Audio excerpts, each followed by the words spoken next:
I wish we could avoid them. We've moved to a club business, an apparel business, a travel business, and an event business. And we still probably have two, what I would call awful months of cash flow, and it's July and December. It's when two things don't happen. So the way we went at it is said, all right, how many sports can we be in? And we got to 7. So now you're spreading out spring sports versus winter sports versus fall sports. So you can spread it out that way. But then our apparel business has helped us because that produces 12 months out of the year. And then the travel business really comes in chunks. So we've tried to diversify in the sense of more businesses, meaning more sports, but then also club, event, and apparel. Apparel's done the best job of a 12-month revenue cycle where, being specific, baseball tryouts in August, cash comes flying through the door September, October, and November as you start, and then you spend it, and then the following June you finish and you're back down to 0 and you start again. So trying not to have as many sports happen at the same time from their tuition is tough because we don't set the schedule, spring sports, winter sports, fall sports. So I think diversifying the number of sports you have and getting into an apparel or a travel or some other type of business that's 12 months, even though it might not be equal for the 12, is probably the best way to do it.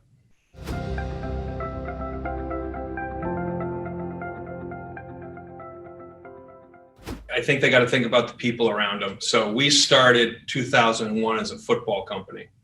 And we're like, oh, we're a great event operator in football. Well, we didn't know how to run a baseball event or a baseball club or field hockey or lacrosse or different things. So you've got to look at the people around you or find them. One of our rules is we don't enter the space of a certain sport without a, quote, foundational piece. And that could be a person all the way up to a large company that's already in there. So we own, we're going to the lacrosse business, and we go out and we would purchase a company like 3D Lacrosse that's large, tens of millions of business, a structure's in place, and now we can build off of it because you have to know what you know and know what you don't know. So I think the people go back to that, where our softball business was started with hiring of one single guy, quality, 6 teams, and now he's built that into a great business. So you've got to have people that know how to work within that business, because every event, every club is definitely not created equal.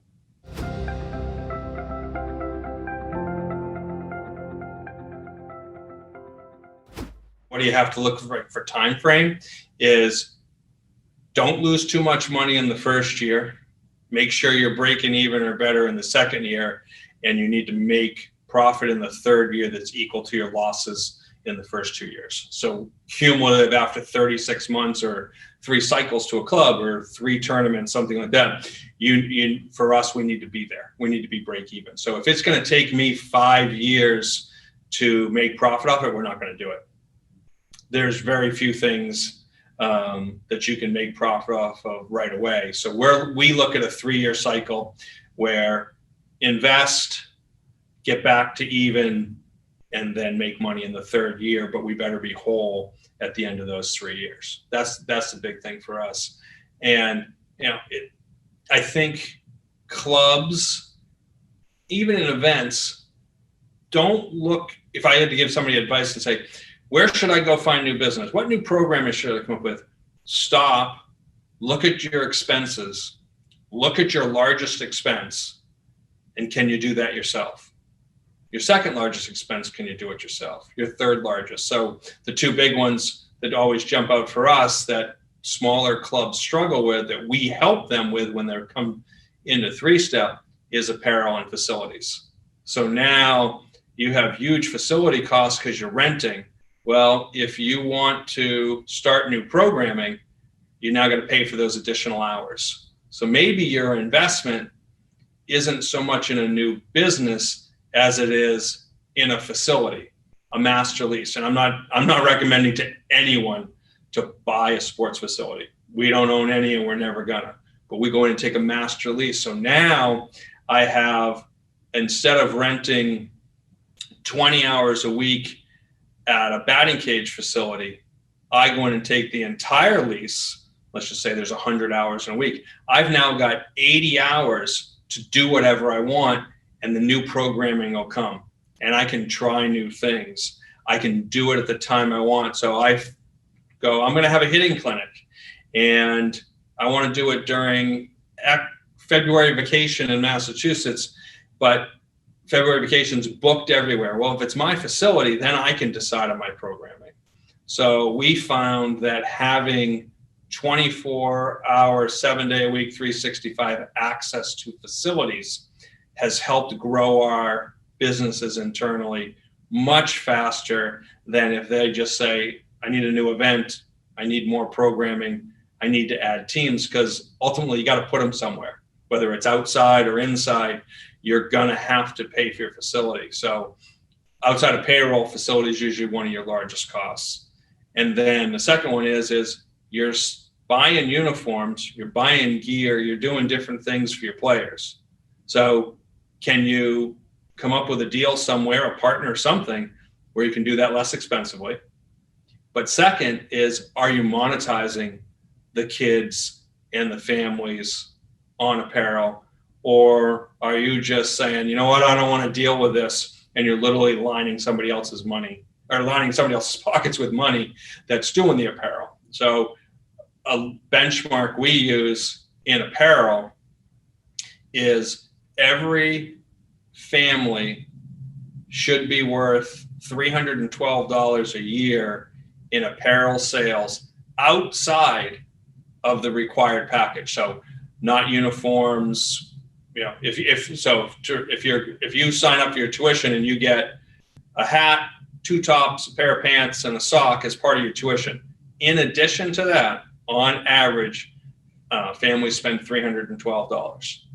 So we've made 39 acquisitions, and of those 39 acquisitions, the highest amount that any of those companies were getting from their families was $109. Some were getting $0. But the best one was getting 109. So just in that one there, we can triple their revenue coming in.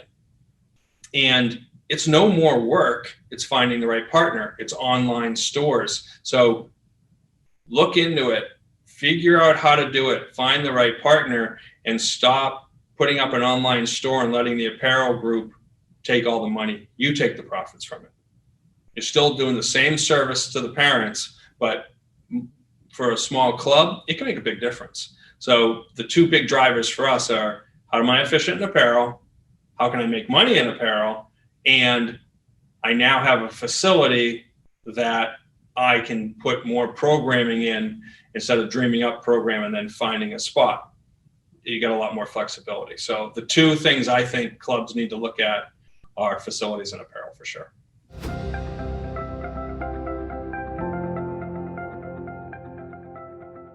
I think the biggest takeaway is we have been, and maybe some people don't like it, I don't think it makes us bad, but we're super aggressive. And we're going to make 10 decisions, 7 of them are going to be right, 3 are going to be wrong, and we'll fix the 3. Don't worry about the decision. If you have it, the resources to do it, just make decisions. Don't think about it for too long, and just go ahead and do it. But the bigger thing is, everything goes back to where we said, what are you spending money on as rent, facility fees, apparel? Your biggest expenses, they're going to somebody else. So you go, oh, owning a facility is tough. Oh, apparel stuff. All the things that are tough, somebody else is doing and making money off of. So that's where you go first. That's the hardest things are the lowest hanging fruit. I don't want to deal with this. Deal with it, because that's probably where the money is. The things that people don't want to do. Because our message here at 3-Step, we're built around it like we're basically an athletic department. We plug in a club or an event operator like a sport, and then we take care of apparel, insurance, finance, website, marketing, everything that doesn't have to do with coaching the kids or running that event right then and there, we take care of. It's all the stuff that people either don't want to do or are not good at. So if you're not going to join a larger group, find all the things that other people are profiting off of from your group. Pick one or two of those, and you'll see your margins turn around real fast.